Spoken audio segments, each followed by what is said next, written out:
वृंदावन विहारी लाल की जय। श्रीमद् भगवत गीता पहला अध्याय पहला श्लोक। धृतराष्ट्रवाच धर्म क्षेत्रे कुरुक्षेत्रे संवेतायुत्सवः मामका पांडवाश्चैव किम कुर्वत संजय। धृतराष्ट्र बोले, हे संजय, धर्म भूमि कुरुक्षेत्र में एकत्रित युद्ध की इच्छा वाले मेरे और पांडु के पुत्रों ने क्या किया। अब यहाँ हम कुरुक्षेत्र किस स्थान का नाम है और उसे धर्म क्षेत्र क्यों कहा जाता है, इसके बारे में जानेंगे। महाभारत वन पर्व के 83वें अध्याय में और शल्य पर्व के 53वें अध्याय में कुरुक्षेत्र के महात्म्य का विशेष वर्णन मिलता है। वहाँ इसे सरस्वती नदी के दक्षिण भाग और द्विशदती नदी के उत्तर भाग के मध्य में बतलाया है। कहते हैं कि इसकी लंबाई और चौड़ाई 5-5 योजन थी। यह स्थान अंबाले से दक्षिण और दिल्ली से उत्तर की ओर है। इस समय भी कुरुक्षेत्र नामक स्थान वहीं है। इसका एक नाम समंत पंचक भी है। शतपथ ब्रह्मांडादि शास्त्रों में कहा है कि यहाँ अग्नि, इंद्र, ब्रह्मा आदि देवताओं ने तप किया था। राजा कुरु ने भी यहाँ बड़ी तपस्या की थी तथा यहाँ मरने वालों को उत्तम गति प्राप्त होती है। इसके अतिरिक्त और भी कई बातें हैं जिनके कारण उसे धर्म क्षेत्र या पुण्य क्षेत्र कहा जाता है। धृतराष्ट्र ने मामका पद का प्रयोग किनके लिए किया है और पांडवा का किनके लिए, और उनके साथ समवेता और युयुत्सव विशेषण लगाकर जो किम अकुर्वत कहा है उसका क्या तात्पर्य है। मामका पद का प्रयोग धृतराष्ट्र ने निज पक्ष के समस्त योद्धाओं सहित अपने दुर्योधन आदि 101 पुत्रों के लिए किया है और पांडवा पद का युधिष्ठिर पक्ष के सब योद्धाओं सहित युधिष्ठिरादि 5 भाइयों के लिए। समवेता और युत्सव विशेषण देकर और किम अकुर्वत कहकर धृतराष्ट्र ने गत 10 दिनों के भीषण युद्ध का पूरा विवरण जानना चाहा है कि युद्ध के लिए एकत्रित इन सब लोगों ने युद्ध का प्रारंभ कैसे किया, कौन किससे कैसे भिड़े और किसके द्वारा कौन किस प्रकार और कब मारे गए आदि।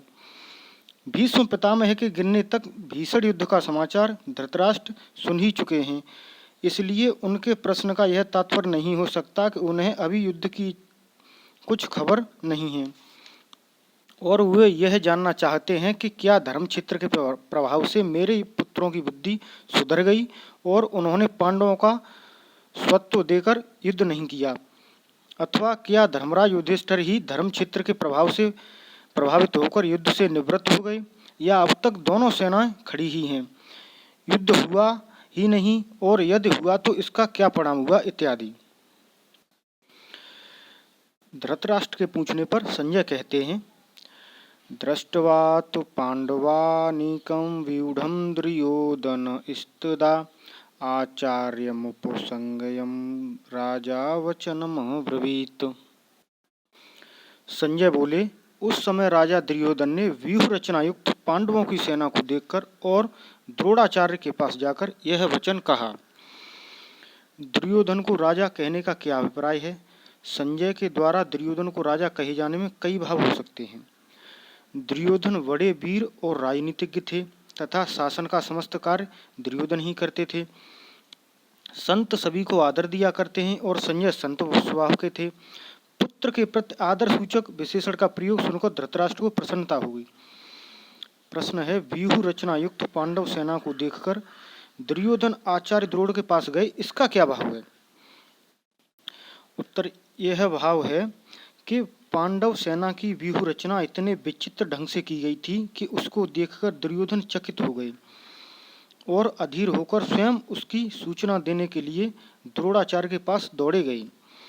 उन्होंने सोचा कि पांडव सेना की व्यूह रचना देख सुनकर धनुर्वेद के महान आचार्य गुरु द्रोण उनकी अपेक्षा अपनी सेना की और भी विचित्र रूप से व्यूह रचना करने के लिए पितामह को परामर्श देंगे।